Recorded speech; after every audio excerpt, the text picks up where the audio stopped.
Good evening, everyone.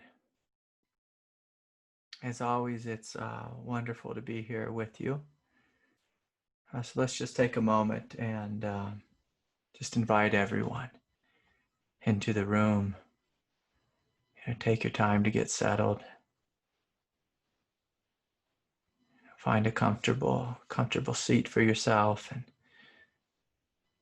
of course, if you're laying down, I'm sorry, if you're suffering, go ahead and lay down.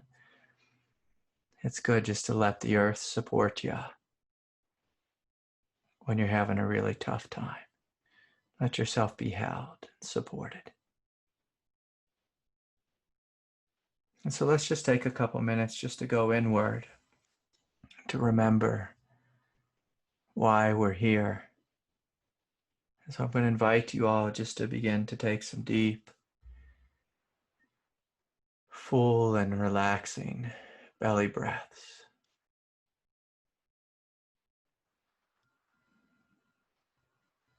Just gently saying, yes. Yes, I am here. Yes, I'm willing to breathe. I'm willing to feel. I'm willing to put down all the distractions of life and simply experience what's happening right now in your body. So often we're not here. We're off in the future or the past, wishing for this, fighting with that. And I invite you just to arrive here. So just breathing, feeling, opening, settling in.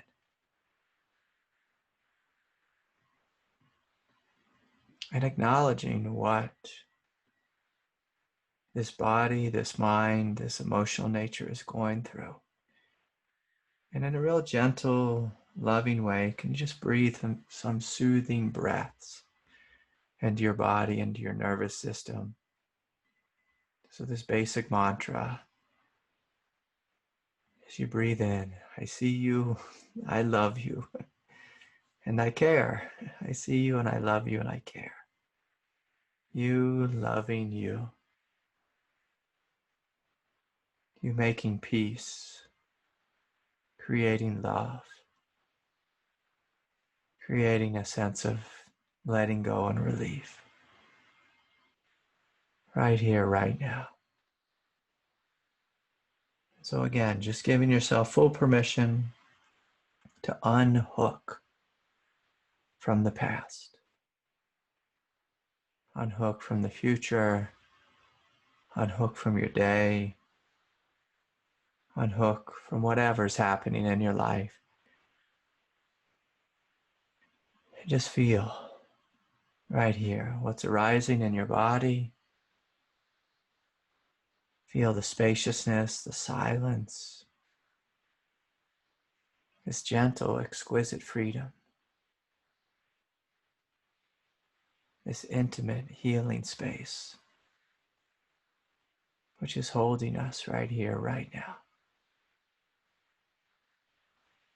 And can we acknowledge that there's peace here, silence,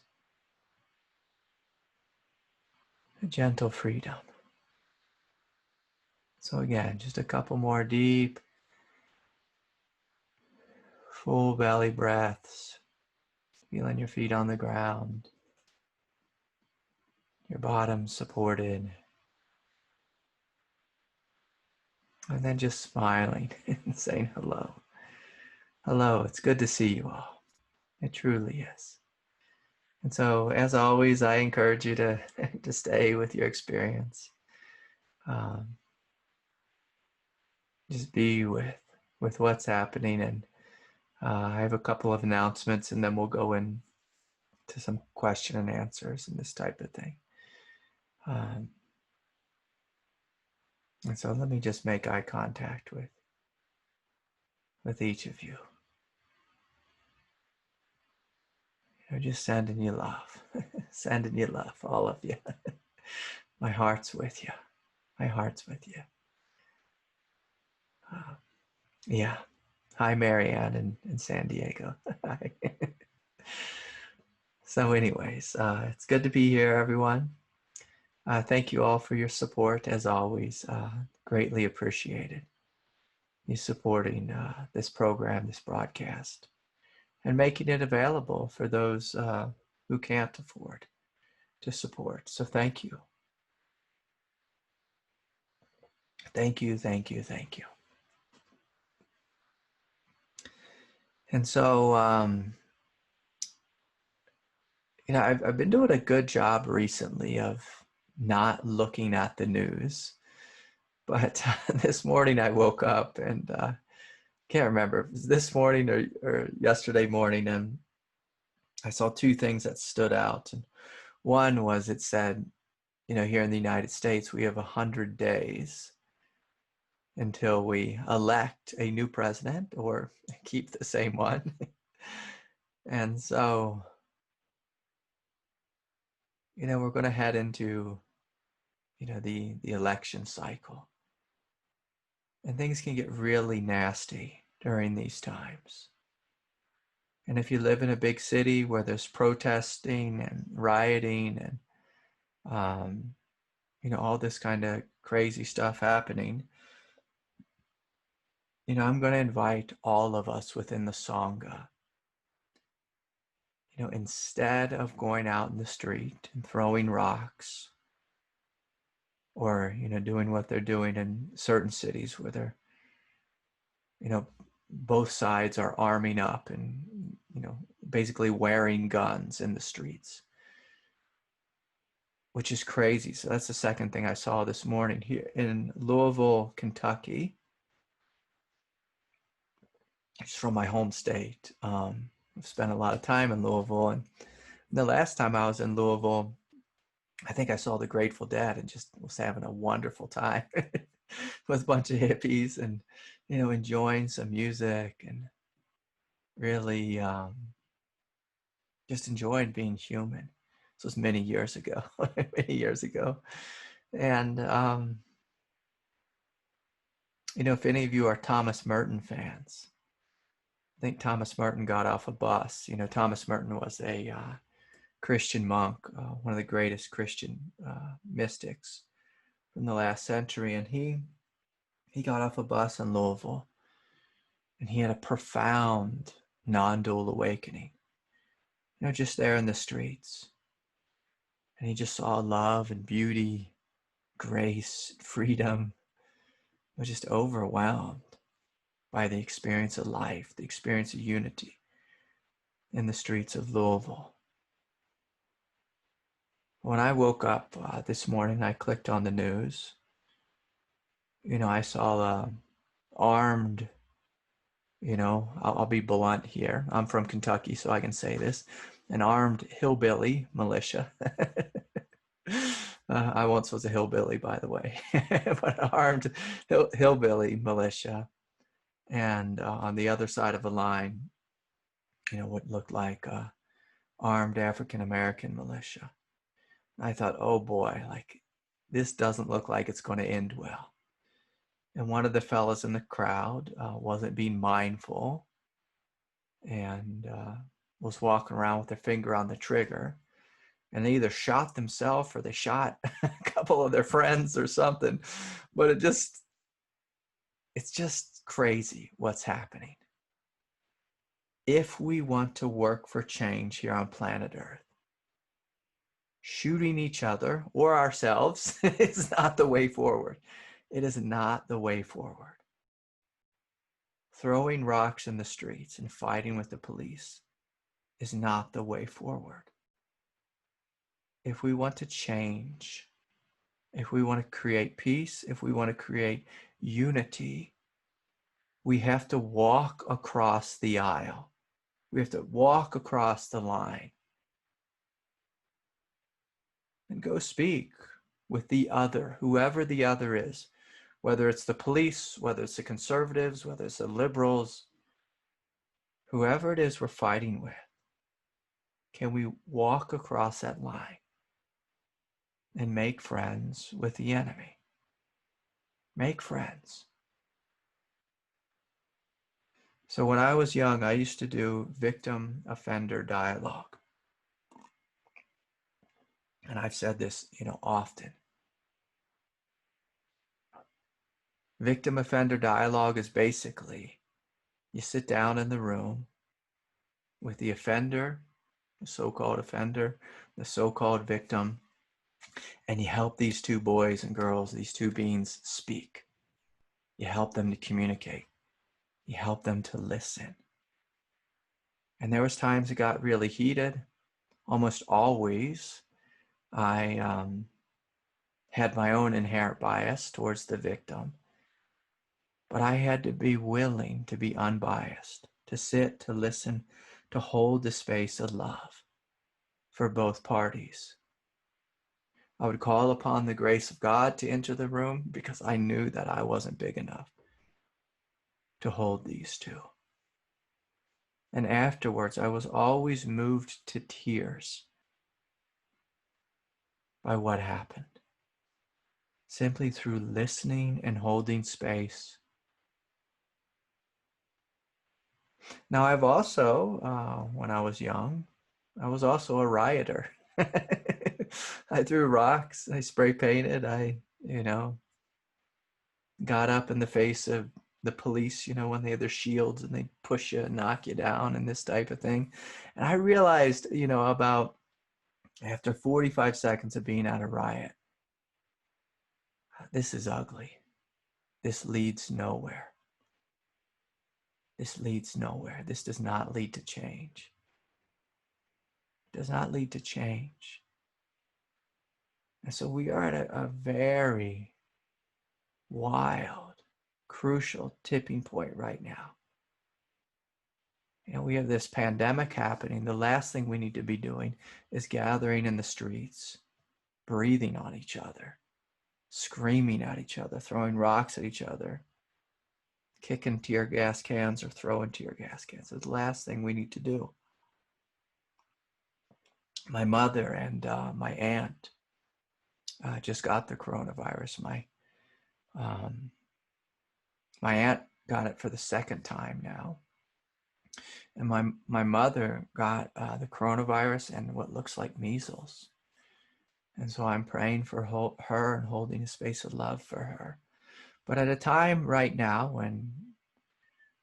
when there's this worldwide pandemic going on, we need to be wise. We need to be kind. We need to think about the greater good. And if your truth is, Black Lives Matter or Blue Lives Matter, I want you to look at what actually creates change. If you going up to your neighbor and spitting on them in the face and telling them they are a bad little boy or girl, a bad person, that's not going to create change. Now, anyone who's in a relationship should already know this. If you've been in a long-term relationship, if you scream at your wife or your partner, that doesn't create a healing environment. They're not going to listen to you. The only thing they hear is anger. And then that revs up their ego for them to respond with anger. And so this week's inquiry questions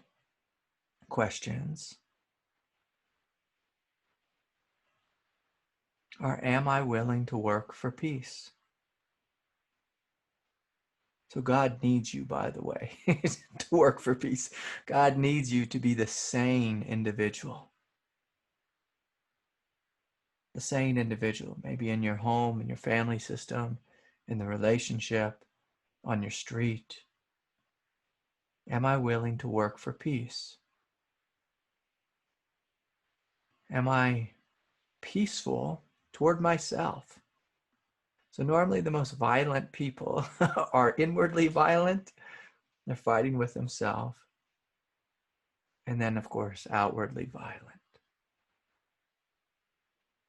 So a great question here. Am I willing to work for peace? So as we go into this election season, as there's rioting in the streets and, federal troops or whatever, federal police being called in, as people are aligning on the right or the left, or the white or the black or the whatever side we're on, can we get off the sides? If we want to know what true non-duality is, we have to let go of sides, let go of division. We have to come into unity and to be able to see that the person you're angry at is your own self, is your own self. The person you're angry at is literally a child of God. And so can you see this? Can you love them? If you're angry at yourself and you have self-loathing and self-hatred, can you see that you are a child of God? You're a child of God, and you're worthy of love, worthy of support, worthy of healing, worthy of your own time and attention. So the questions, if I can get through them: am I willing to work for peace? Am I peaceful toward myself? And how can I be more peaceful with myself and my adversaries? So let's make these questions very grounded. How can I become more peaceful toward myself and to those I fight with? And those I fight with. And please, if you are fighting with someone dangerous, someone violent, part of making peace is creating a boundary. So I like to always acknowledge this, because sometimes people think when I say, can you make peace with your enemies, that means you go and you hop in bed with them. And that's not what I mean. That's not what I mean. If they're actually physically dangerous, then you need to leave. That's another form of making peace. Sometimes the greatest peace is to do a keto. A keto being, the first rule of a keto, if you can avoid conflict, just walk away. Walk away. Walk away. And so to really sit with this last question, how can I be more peaceful with myself? And so if anyone needs any help with that, do you have a strong internal critic? Are you fighting with yourself internally?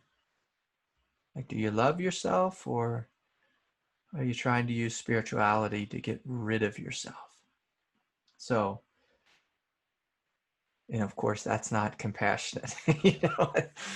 To me, it was really confusing when I stepped into the world of non-duality and everyone was just trying to kill their own human self through some kind of really violent form of inquiry. One of the greatest inquiry questions is, can you see that you are a child of God? Can you see that you are good? Can you see that you're holy? Can you see that you're divine? And so again, we sit with these questions in a meditative manner. If it's just a mental exercise, it's not so helpful. So this question again: how can I be more peaceful with myself and my adversaries? And my adversaries. Can I listen to my own self, my own suffering? Can I learn to self-soothe the places that are in pain? Can I look at my own critic and internal judge and say, hey, what do you actually need? Besides to tell me I'm wrong all day long. What do you actually need? Like, what are you doing? Often when we deeply sit with the critic and the judge, we see that they're just trying to protect us. And when you begin to breathe into this and say, thank you for protecting me, but also relax. Like the protesters in Portland, relax. The protesters in Seattle, relax. The protesters in Albuquerque, relax. In Louisville, relax. Everybody relax. If you want change, if that's what you truly want, you have to talk. Black and blue have to talk.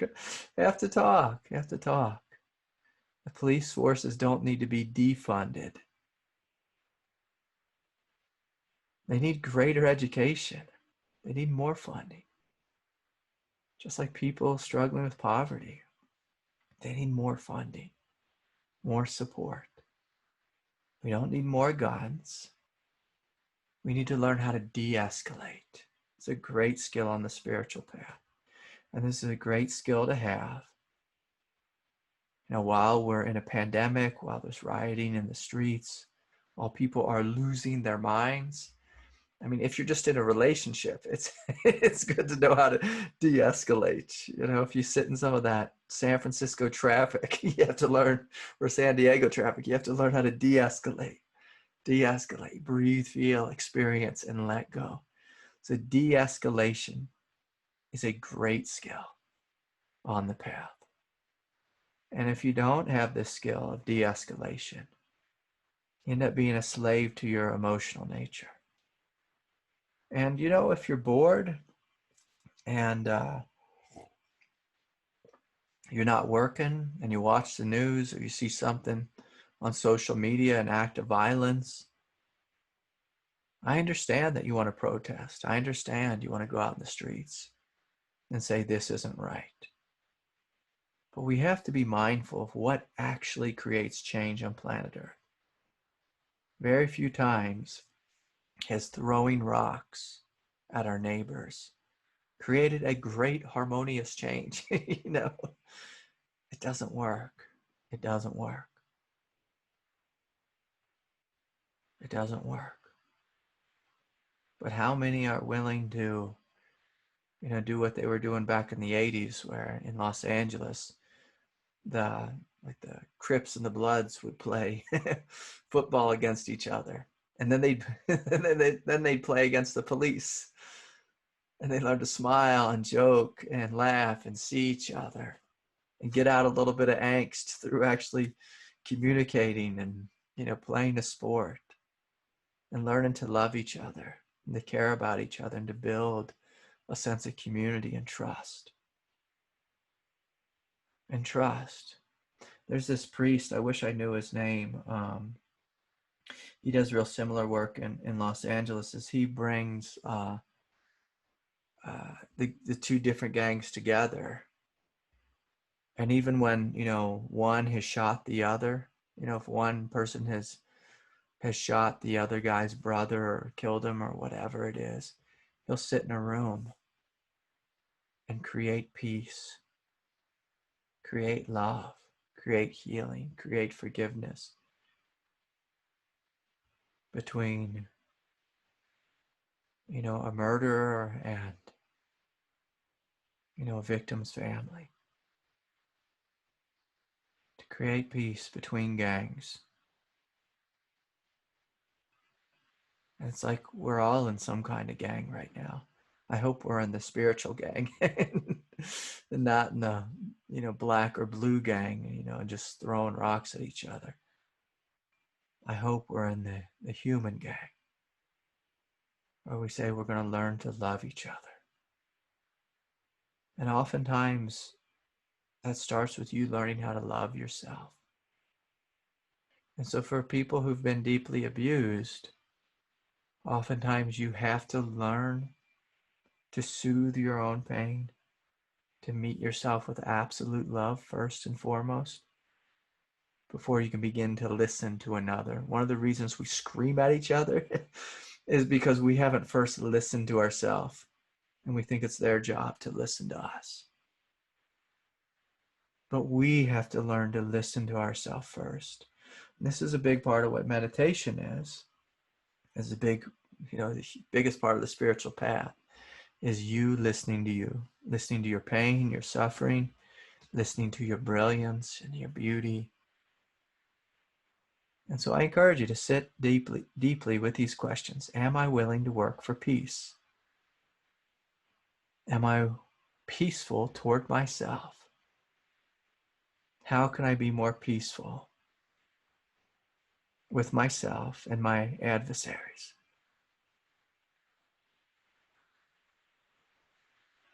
How can I be more peaceful with myself and my adversaries?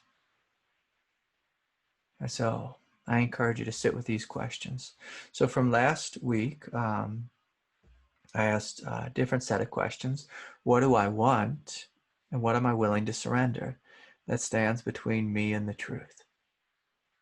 Justina wrote something beautiful on the Facebook wall.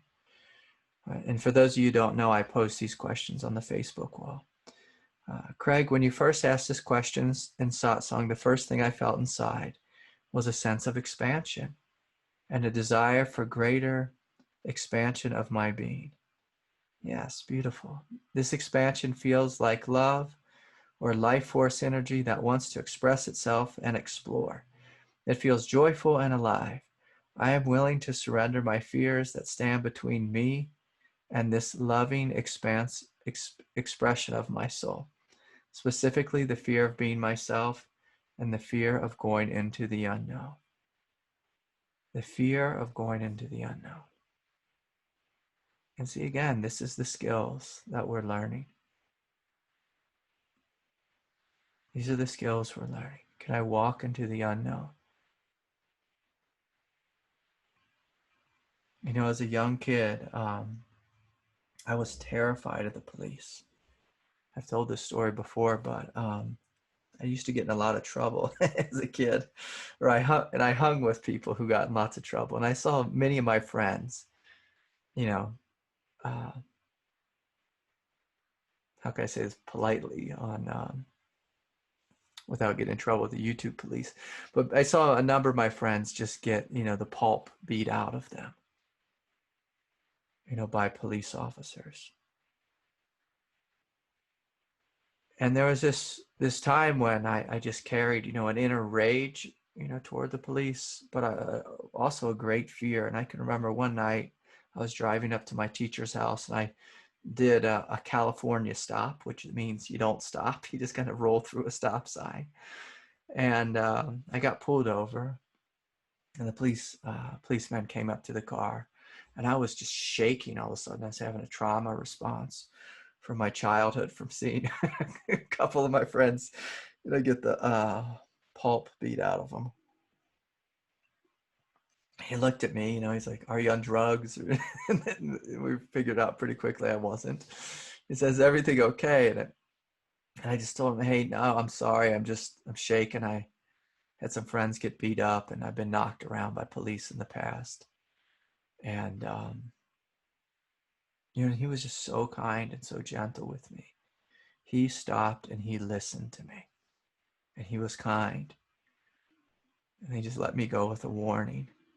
And in that moment, I just had this insight, oh, this one experience I had back in 1986, you know, this terrible experience doesn't translate to the year 2000. It doesn't translate to every moment, to every policeman who's pulled me over. It doesn't. And we have to be careful with our trauma, because oftentimes we think if it happened in the past, it will automatically repeat in the future. And so in that moment, he helped to de-escalate me. He helped to de-escalate the situation, which was beautiful. But I'm inviting you to learn to do this skill with yourself and with friends and family, and perhaps people who are not your friends, people who maybe you fight with. And maybe it's just people you fight with internally. And so this is what it means to walk into the unknown. To unknown and see. See. Can you walk into the unknown and see what's there? See what's there. Okay, beautiful. So a couple questions have popped up, and then, you know, I'll get into some more questions. So if anyone has a question, you're welcome to put it in the chat or raise your hand. Hi, Craig. Can you speak a little bit about the benefits of doing breath work and having a breathing practice? I've recently been doing research on this, as I have sleep apnea and difficulties breathing at times. I was surprised to read that the Tumo method can heal the body and the autoimmune system. Can you speak to this, please? Yeah, I encourage everyone, to learn, like a basic yogic breath, the ocean breathing, Ujjayi breathing. Just the deep, full inhales and deep, full exhales. And so it's greatly healing to our nervous system. And so, there's breath work practitioners. It's something I'm actually trained in. I used to do a lot of a long time ago. But, I think one of the most beneficial ways of doing breath work, especially for healing trauma, is to lay down flat, let yourself be fully supported by the earth, by the bed, by the couch. And to work with this of just taking deep, full belly breaths in and out. So, a 3-part breath where you're breathing in, filling the lungs, filling the middle section, filling the belly to the point of the belly being pushed, wide, wide out, meaning expansive, like you got a belly full of food. So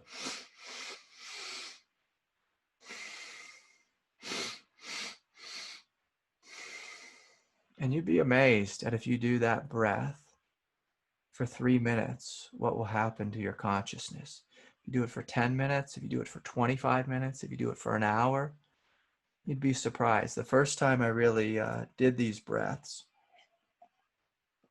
in a breath work session, it was the middle of winter. I was wearing like jeans and like a two shirts and a sweater. And I went, and just my mom said, "Oh, you should try this breath work thing that I'm doing with a friend." And so I went and visited this healing practitioner. And, in like 25 minutes, she had me lay down, do the breath. And within 25 minutes of the constant breathing, I had sweated through my 2 shirts and a sweater and my jeans. My hair were just sopping wet. I was screaming, crying, foaming at the mouth, mucus pouring out of me, having all these visions, from the past of trauma, of pain, of suffering of the world. And it was, amazingly bizarre, but incredibly healing. And when I got up to walk away, I told the lady, I can remember, I said, "My God, I feel like I'm on, like some crazy drugs or something," because I felt so high, so light, so free. And this is when I was pretty young, back in, the mid 90s or early 90s. And it was just amazing. It was amazing. And so then I went back numerous times to see this woman, and then went on to get trained in breath work. And so, yeah, can it be healing? Yeah, it can be tremendously healing. It can heal all types of things within the body, within the nervous system. And so one of the things that happens to many of us is we get a shock when we're young, and our body just goes like this. It clenches. And then we might stop breathing in our belly for the next 25 years. We might just breathe in our heart area and maybe down to the solar plexus. And when we just breathe in a real shallow breath, because the belly's gripping, basically we just stay stuck in trauma mind. And when we're stuck in trauma mind, the body never fully relaxes, and it just gets stuck in a hyper sense of anxiety. And yeah, Adrian, so many things can be healed through the breath. I mean, the breath is the source of life, the source of chi, source of prana. Of course, if we don't breathe, we're dead. And so is breath work important? Absolutely. So a lot of people have gotten excited about the Wim Hof method, and his method is just an old ancient yogic method. It's not like he discovered anything new, but it can be tremendously healing. So many ailments are caused because we're having a psychosomatic response to trauma, and then that causes the body to shut down or fight with itself or whatever. And so I encourage Adrian, I encourage everyone to learn breath work, to study some breath work, to go see a breath work practitioner, or set up a meeting online. And, you know, any meditation practice, the basic teaching is, you know, deep, full breaths into the belly, deep, full exhales out of the belly. And when you're doing this, you're calming the nervous system and just sending just an incredible wave of relaxation throughout the body. And that creates healing, that creates peace. And then, you know, once you've found yourself established in peace, you can actually become a very effective social justice warrior, if that's your thing. If you want to be a really bad social justice warrior, be stuck in trauma and, you know, just go scream at the person who you're fighting against. That doesn't heal. That doesn't heal. No one hears you when you're screaming. They just see your angry face. They see your angry face. And so, beautiful question. The breath helps you to regulate your emotional nature, your thinking mind, your anxiety levels in the body, your blood pressure. And, you know, I can't think of any human being who's actually awake, truly awake and enlightened, who doesn't breathe deeply and fully, who's not connected fully with their breath. Now you can have a moment of awakening, but if you're not breathing deeply for your life, what happens is your body, mind, emotional nature takes over. You just go back to the habit of being anxious. And most human beings are incredibly anxious. Okay, here's a question from Andrew. Craig, listening to this, I'm thinking of the paradox that war does sometimes seem necessary. Yeah, that's absolutely true. I'm thinking of the Civil War and World War II. I understand this isn't a spiritual question, but as a history lover, I was thinking of this during your talk. Sometimes violent action does seem like necessary in the human world. Yeah, it's absolutely necessary at times. But we have to look at, like, what kind of change do we want? Are we overflowing Nazi Germany? Like, is that what we're trying to do right now? Or are we trying to create a better community? And so with the whole Black Lives Matter movement, it's what we're trying to create. We're trying to create a better community. And we're not going to create a better community by throwing rocks and tear gas each other. If you want to create change, you have to talk and you have to speak in a way that where both sides are listening. If you want to create a safe, loving community, we have to listen and we have to speak in a way that people can hear us. We have to come to a table, not to a line where we're pushing each other. That doesn't create healing. It doesn't create healing. And so, are there places in the world where violence is necessary? Yeah. I grew up in a military family. I have great respect for the military. You know, great time when the world could have stepped in was in the genocide in Rwanda. And what did the world do? We sat back and watched. You know, there's a couple million people were slaughtered. That would have been a great time for military intervention. You know, we have the highest slave trade that's ever been right now on planet Earth. Do we need a military action there? I don't know. I don't know if that's the way forward.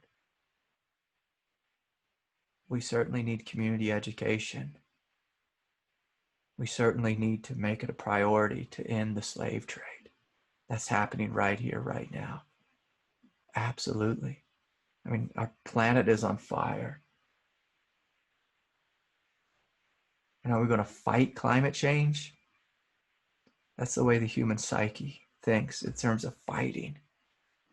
But we need to think in terms of healing. Healing the planet, healing ourselves, healing our communities. But if we want a less violent world, creating more violence within our own self and in the streets, that's not going to create a less violent world. It's not. Education creates less violence. Community development creates less violence. So anyways, Andrew, any question of history, to me, Aurobindo, he sat with these questions often, is he looked at human evolution. I said, what creates change? What creates healing? What creates growth? And yes, sometimes we do need to riot in the streets. I understand that. Sometimes it does. But at other times, it just creates more confusion and pain, more division. More division. Where I live, there's people that, are screaming Black Lives Matter, but it's like, hey, are you willing to go work on the Navajo reservation and help create a sense of education and community, or build wells? Where I live, it's one of the poorest places in the country. 40% of the Navajo Nation doesn't have water. You're screaming on the streets at, policemen driving by Black Lives Matter, but, we don't have such, terrible trouble with racism where I live between, the police and native populations. It's, can we, instead of scream at each other, can we go and actually work for physical change? Can we work for change? If that's what you want. I think it is what we all want. So anyways, some good questions. Richard, do you have a question? And I'm going to invite other people who show up in the Zoom. If you have a question, you can bring it forward. Richard seems to be the courageous one in the group. And Richard, you've been getting a lot of props from other people for your questions. And so thank you for those. Let me see if I can unmute you here. I'm unmuted. Okay, yeah, there you are. Yeah, I found out last time that we can unmute ourselves. And yeah, hello everyone. My Zoom Sangha, my Facebook Sangha. So good to be with y'all. Craig, today I would really love to hear you speak on. So listen, you get tons of questions about Kundalini, and they're often coming from places of desperation and overwhelm.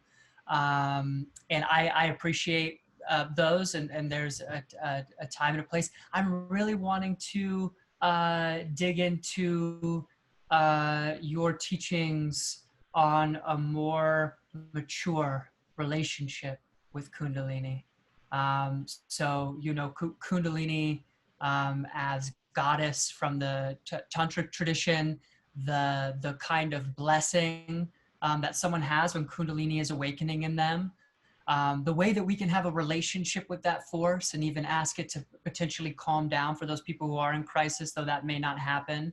And finally, again, I just want that kind of, as we evolve, what is that mature relationship look like? Thank you. Yeah. Boy, that's a great question. And thank you for that, Richard, because I do. All day long, my inbox is filled up with people who are experiencing this overwhelming energy that's giving birth in them. And it's borderline or mostly traumatic for them when it's flowing through them. And so the mature relationship with Kundalini is, begins with the realization of, this is God's grace, this is God's energy. And so can I trust? Can I trust in this grace? And can I let it teach me?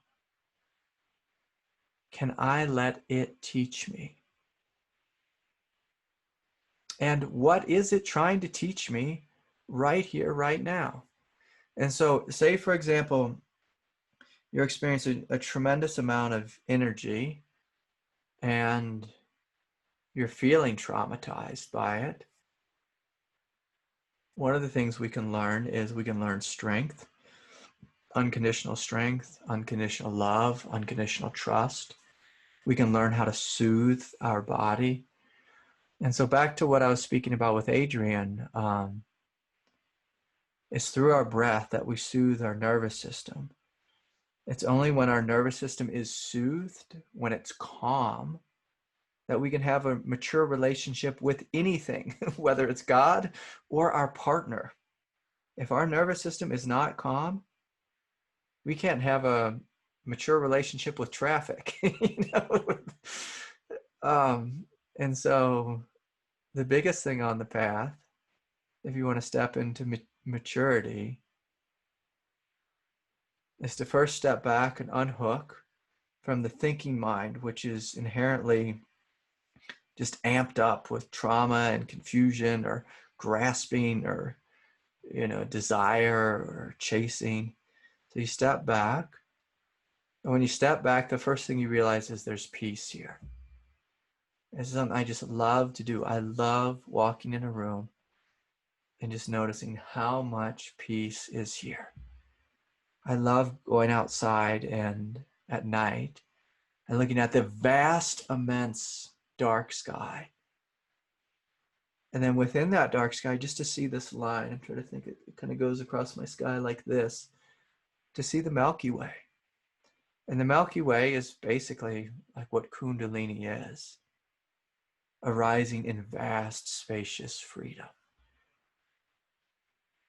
And so the immature person on the path, they get excited about energy, they fight with energy, they try to control energy.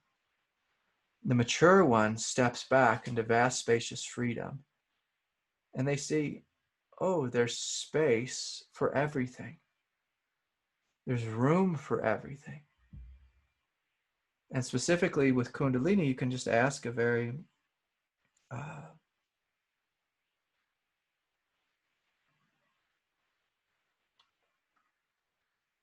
sorry, I have to be careful.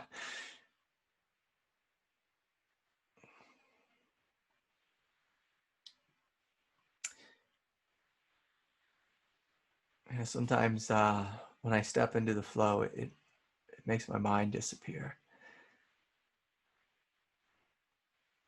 So we step back into vast, spacious freedom, and then we can ask this question: what is this energy that's raging through me? What is this? Like, what is it truly? Great question of contemplation. What is this? What is anything? This specifically. What is this force of God? You know, this is Shakti, the God giving birth in you. The same way God gave birth to the Milky Way. You know, that's just flowing across our sky. What is that? And can you open to it? Can you learn from it? Can you see its beauty? Learn from what it's teaching you. It'll teach you great things. It'll open you to so many different heaven realms and divine realms. And like a moment ago, I just had to pull myself out of a state of samadhi, or I'd just disappear there for the evening. But you can just go into all these massive states of the absolute. States of love, states of bliss, states of freedom, states of being immensely grounded. And as you open into these states of consciousness, at some point you begin to realize that you are that. So the immature relationship with Kundalini is this happened to me. It's happening to me. Like something is happening to me. The mature relationship is realizing, oh, I am God and I'm giving birth to myself. I'm giving birth to worlds, to realms. I mean, I've sat before, and you know, I hope this doesn't sound come off as arrogant, but I've sat before just on my couch and just seen whole worlds being birthed, you know, solar systems and planets, and it's like, wow, like wow, what is that? Is I, you know, the little Craig creating that? No, of course not. But these whole worlds of divinity can be born through you. And, that doesn't just happen with spiritual people. You can be a really angry person and give birth to angry worlds, violent worlds. I mean, the whole thing we've created right now in our current political structure is I'm left, you're right. I'm right, you're left. You're bad, or whatever. We've created this. We've created this nightmare of division. And so we can create that through watching too much news and putting on a t-shirt that says Blue Lives Matter or Black Lives Matter, like only black lives or only blue. It's like, no. Can we take those shirts off and can we love? Can we open into love? And that's what Kundalini is inviting you to do, is to open into the flow of Sat Chit Ananda and see that you are vast, spacious freedom, that you are Chit, this Ananda, Chit, this intelligence, Ananda, this bliss. Can you see what you are? You are everything, intelligence, and bliss. Bliss is the movement of life. Can you see that? Can you experience that? And then a beautiful question, like the inquiry question I brought forward is, can I share this with myself, my human self? Can I share it with my community? Can I share it to create change, to create growth? Because Kundalini is the evolving edge of God. Sat is just the vast, spacious freedom. It's the absolute, the unchanging, unborn, nobody here, nothing to do. That doesn't need to be fixed. That's already perfect. But it's the manifest. The manifest in Kundalini, it has this immense evolutionary agenda within the being. Now, many yogis in the past, I'll say this, and again, it'll sound a little arrogant, but many yogis in the past misunderstood Kundalini in the sense that they thought, oh, it's a science and it's just meant to take me to a state of freedom. It's like, no, that's not how the divine feminine works. The divine feminine, isn't like, the masculine. The masculine is just like all about me, all about me, but the divine feminine is all about giving, all about sharing, all about incarnation, all about getting her hands dirty. Like me and my wife and my daughter, we bought a bunch of plants again this weekend.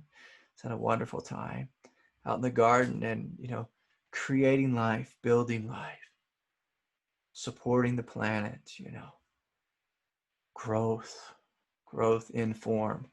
And my little girl, she just had her hands just in the mud and they were just like this chocolate peanut buttery mud. She said, Dad, what if I was this color all over? I said, yeah, you'd be peanut butter. You'd be peanut butter, and we were just having fun in the mud, in the physicality. Whereas the absolute, where most non-dual teachers go, is we just go into the absolute and we disappear. And then, I hate to say it, I'll just say something fun here, but like a lot of great beings who've awoken to this absolute freedom, then their wife or their husband will come to me and say, they're kind of a jerk. They're kind of a jerk. They're not nice at home. They're a good teacher, but they're not nice. They're not kind human beings to live with. And to me, that misses the point. And Kundalini will never let you get away with that. Now, peace will let you get away with that. Sometimes we can open up to peace on the path and we can just drool on ourselves because we get so peaceful and such, in these samadhi states or these freedom states. And again, that's wonderful. And that is healing. It's healing to your nervous system. But the question is does it actually create change? And, one of the questions, to sit with while you're going through this process of awakening is, as the Kundalini is waking up and flowing through the different the 7 chakra centers. And anyone can ask this, even if you're not having Kundalini awakening, but where is there tension in my body? Where is there tension? And if there's tension anywhere in your body, it's simply pointing out that there's division there. You know, am I awake through in and through out? Or is there a clench in my belly, in my solar plexus, in my throat, in my pelvis? Like, am I holding on to trauma from the past? Am I holding on to suffering? Am I holding on to a negative belief system? And the thing that happens is when you hold on, let's say you're holding on to a negative belief system, let's say the third chakra, because I've been speaking a lot about that, third and second chakra today, with this idea of I'm right, you're wrong. When you hold on to that, it creates this vibration, this vibrational web that goes out to the planet, and it supports this idea of division. And it creates the violence that we're seeing in our streets right now. But when you open and you let go of your own inner division of I'm right, Trump's the best, Trump's the worst, Biden's going to save us all, whatever the thought is, within your consciousness, when you hold on to things tightly and you're fighting, you're sending out violence into the world. But when you're holding a different sense of relaxation within your will, then you're saying, I'm willing to listen to the truth within me, even if it's hard, even if it's difficult.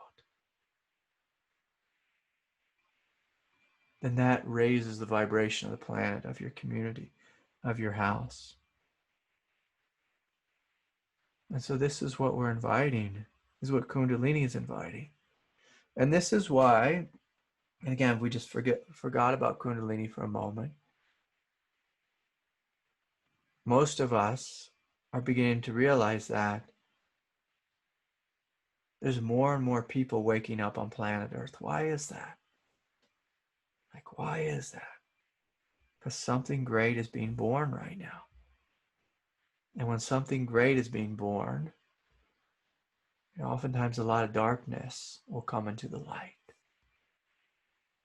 And the Kundalini, one of the great things Kundalini does is it forces you to face darkness. The spiritual path forces you to face it. I mean, you can try to spiritually bypass it, but eventually you won't be able to pull that off. You won't be able to hide any longer. Especially in this day and age, we are all so connected. We're all so connected. It will come up and slap you in the face. And when something does slap you in the face, whether it's Kundalini or, something outward, it's good to stop and to look. And again, have that backward step of the peace. Oh, there's peace here. And yet something in this world has whoosh, slapped me in the face. What is that? What is God trying to teach me? How shall I respond? How shall I respond? Am I going to habitually shut down and hide because I'm a spiritual wet noodle? Am I going to go scream and spit in their face because I'm a social justice warrior? Or am I going to respond like the Buddha responds, like Christ responds? And Christ was certainly a social justice warrior. Certainly was. He caused all kinds of trouble. And so I don't want you to think that I'm saying that, being a social justice warrior is the wrong thing. So it was Gandhi, Martin Luther King, Nelson Mandela. All these great beings. Peace Pilgrim, if anyone read the story of Peace Pilgrim, oh my gosh, this woman, I loved her so much. She used to walk back and forth across the United States. She was walking like when she was 65, 75, this old gray-haired lady. She'd just sleep and, sleep on the side of the road, and she didn't even take anything with her. She'd just walk and preach the good news of peace. She wanted there to be nuclear disarmament. If anyone wants a good book to read, The Story of Peace Pilgrim. But my God, what an inspiring woman. So touching to the heart. Both St. Teresa's, immense stories of love. Immense stories of love. And see, this is what Kundalini is. This Kundalini is the absolute giving birth into form. Into form. Into form. And so a mature relationship with our spiritual path. A great thing to do every day is to scan your body throughout the day. And notice, where am I tight? Where am I tense?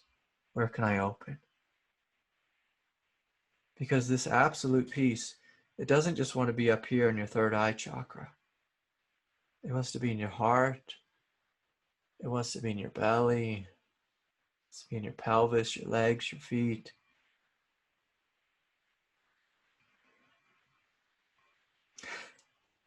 My God, I'm having a hard time tonight. Sometimes God just takes over my body, and more and more on this path of awakening, you feel as if you're just being surrendered to God, that the surrender is happening from within you, as you. And the mature relationship is the as you part. So it's happening in me and then as me. As me. And that's what God wants from all of us, is for you, Marianne, to realize that you are a goddess. For you, Danny, to realize you are the Buddha. The Buddha. This is what God, it's what life is wanting from us. Is for us to be what we are. And have this silly experience of basically being an angel in a mammal body. And can you upgrade the mammal body into a divine body? And of course, that starts with you treating yourself with love, with kindness. With you doing what Adrian brought forward, is breathing deeply and fully. Deeply and fully. Deeply and fully. The last thing I might say about a mature relationship is you stay with your direct experience. So an immature person, they connect to and identify with the fleeting thoughts in their mind, the coming and going thoughts in their mind, the emotional thoughts and their emotional nature, and you just get lost in whatever crazy world that is. And a new neighbor moved to town, and the wives were talking about, my wife was talking to another wife about this other lady about what it's like being with Craig. And she said, he doesn't get excited about anything, nothing. And so I take it as a compliment. My wife doesn't think it's such a compliment, but I do. It's a stepping back into space and not being entangled, with what Joe Biden did this week. My mom, I got on the phone with her the other day, before she was sick, and she said, did you hear? And I was like, hear what? She said, Joe Biden, he was at the hospital and he said someone breathed in his nostrils. I said, Mom, this is not news. This is nothing to be concerned about. I don't care what happened to Joe Biden in the hospital. Was he not wearing his mask? Did someone take their mask off? Was someone trying to poison him? I'm not going to go into any of it. I'm not going to worry about it. I'm not going to get fired up by what they're saying on Fox News or CNN. If I see there's pain, I'm going to breathe love into the situation. But in order for you to be awake enough to breathe love into a situation, you have to stay with your direct experience. You have to stay connected to your true nature. This is what the mature one does on the path, is they're connected to their true nature. Always, in every moment. And as soon as you step out of that, you should feel hell. It'd be like, oh my God, it hurts so bad to be in my little ego and fighting with someone I don't know on the internet. That feels so bad. I'm not going to do that. I'm not going to do that. I'm going to stay here. Here. Here. And so anyways, beautiful question, Richard. Thank you. Okay, I have just a couple more questions I'll get to here. This is from Lisa. Hi, Craig. I'd like to ask about an experience I had in times recently in yoga and meditation. When I arrive, I am emotionally feeling fine. And as the class progresses, I begin to sense an intensity building, usually at the heart center, that drops deeper like a slow rolling ball. I can feel the pressure build up, and it seems to roll in a head over heels direction inside of me, gaining momentum as it ascends. It is a hot pain filled with grieving intensity of a roar. As it arises up my neck and throat, it accumulates pressure and seems to release out through my mouth and ears and the top of my head. I have the inner picture of a cartoon face with steam blowing out of its ears. This is beautiful. I've had this experience so many times, and I just think it's wonderful. I don't, and then she goes on, I don't vocalize it though, as I'm in the class usually. By not groaning out, am I capping it back down? At certain times, there's a largeness and intensity to whereby it doesn't feel like my own. Could this be a type of pain that's moving through the collective? Yeah, that's a beautiful question. Yeah, so sometimes God will use you and you will have a big emotion for the collective. So if there's people who are suffering and they cannot cry, sometimes God uses you to cry for them. Because we're all one. We're not just one with freedom. We're all one with each other, with all of life, with the planet, with all beings. You can feel their pain. It's part of being an empathetic creature and open on the spiritual path. You'll begin to feel more and more of these things. Back to the question, do I need to scream it out? Yes and no. So there's times when you need to scream it out. But eventually, what you'll find is you can just breathe it out. You can just breathe it out. So if you're in a class where you can't really scream, deep, full breaths, and give yourself permission to see yourself like the cartoon character. The image I play with often is just being a volcano and just allowing this immense lava just to pour up out of my spine, out the top of my head, and just explode. And sometimes there'll be explosions with visions of violence and pain and suffering or great freedom or ache or sadness. Just let it flow. So oftentimes what I have found is tears will roll down my face. And tears are a great way to let go. They don't disturb others. But, if at some point you are groaning and moaning, it's like, my God, if we're spiritual people and someone's groaning and moaning in the room, can you be big enough to allow that to happen and not worry about it? And so for me, I'm just a let it flow guy. Just let it flow. Whatever wants to come, let it come.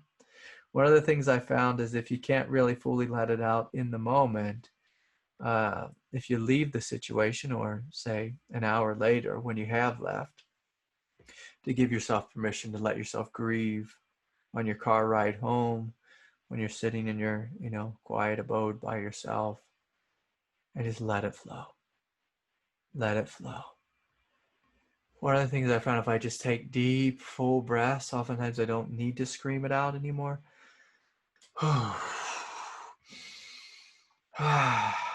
It just releases. And more as you advance on the path, there'll be less screaming in theory, and it'll just flow out through the breath. So it's a beautiful question.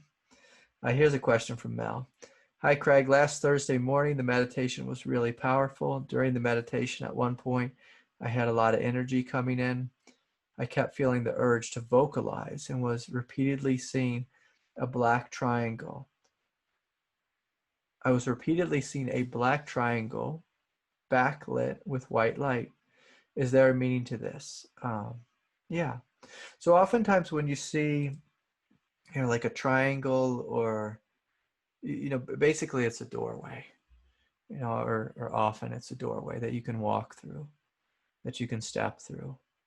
And, you have to really intuitively feel, is this something I want to step through? If you see it in the third eye, sometimes we open into different heaven realms. Sometimes if we open into some of those realms, the psychic realms, it can get a little bit weird or bizarre. But basically, this triangle is just God showing up and saying hi to you. And what the meaning is that's specific for you in that moment. And so one of the symbols that Aurobindo used to use is he used to use basically a triangle going up and then a triangle going down, like the Star of David. And so that was, the Kundalini rising was a triangle going up, the awakening from bottom up, and then also the awakening from the top down was how Aurobindo taught, and he wanted to emphasize both. And so basically, God was showing you something specific for you. And the thing that people get into with meaning is when you're shown a new heaven world, the meaning is the experience. Whereas human beings with egos and thinking minds are like, what am I supposed to do with this triangle? Does it mean something? Does it mean I've made it to the 5th level where the whatever, the Mahamudra lives, or and that's where things can get just really weird and philosophical. Anything that's shows up in a meditation for you, that's God showing you something, life showing you something. Oftentimes it's opening to a new world. And can you just breathe it in? As you breathe it in, again, going back to Richard's question, the mature relationship with Kundalini as you merge with it, the mature relationship with whatever heaven world you're shown, whether it's the world of peace, the world of silence, the world of immense freedom. Your job is to merge into it and to become it, to realize that you and it are one. You and it are one. And so let it teach you from the inside out. Okay, beautiful. Here's a question from Sophie. Basically, Sophie, she wrote a long email, but I'll kind of get to the gist of it. Basically, Sophie had a Kundalini awakening where the Kundalini, flew up, and it was really beautiful, she wrote. But after that, after the honeymoon, came the hard work. The energy settled at the back of my head, and for 4 years now, most of the time, the energy would go down from there to the rest of the body, gradually and very slowly, spreading throughout every part. It made a connection with my root chakra, and the energy would rise up the spine, up to the head, and then down along the front side of the body again. Sometimes there's fear. Sometimes it feels very violent. Layers and layers of old fear and conditioning are being released. Yeah, so Sophie, this is beautiful. All is needed is patience. This is what she writes. All is needed is patience, or can other things be helpful as well? Do you have any experience with this? Yes. So this is what we want. We want the Kundalini to flow up, and we want it to flow down. We want to be awake up, and we want to be awake down. And so when you're coming back down into, oftentimes we'll face a lot of fears. And we can feel quite ungrounded. We can feel overwhelmed. We're going to face layers and layers of suffering. And so the big thing, Sophie, is just to trust the process. And if you want more specific work, that's why it's helpful to have a teacher. And that's what I do in my one-on-one sessions, where I sit with an individual and we look, is there a place you're stuck? And so you said, I've been doing this for 4 years. And so during that 4 years, do you feel as if you've been making immense progress? Or do you feel like you're kind of spinning your wheels in the mud? Do you feel like you're getting anywhere, or is there something you're missing? Oftentimes, if we're stuck with fear for years, there's a shadow there. And basically the shadow is we're not connected to our strength. And so anytime we face fear, it's important to look for the opposite. Well, where is my strength? Where's my strength? You know, if you're feeling, say, suffocated by anxiety, a great question is there peace here? Is there room here for this anxiety? Am I just a human being suffocated, or is there something greater here? And so when you struggle with something, it's important to look for the opposite quality. And oftentimes that's what God is trying to show you. And so having a teacher can help point out a shadow. Sometimes it can accelerate you on the path. It can point out something. You know, some people are, she writes, my approach is pretty passive and observing. But if we're observing fear for a long period of time, that's not going to work. We need to step into our strength. And when we step into strength, we find that fear dissolves. You can observe fear for a decade and it not change. But before you were able to observe fear, you know, stepping into the space of the witness was a huge step forward.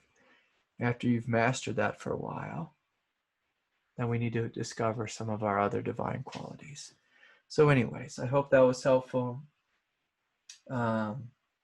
Looks like I did my job tonight for the most part. If I did miss your question, please forgive me, and just email it to me again next week. So much love to all of you, and I welcome you if you haven't joined us on Wednesday nights. Please come sit with us. Beautiful healing space is there, and it's showing up for all of you, And so, so much love and peace and respect. And please take these inquiry questions seriously. Write something on the Facebook wall. Share your heart. Share your love with the world. So good night, everyone. Bye for now.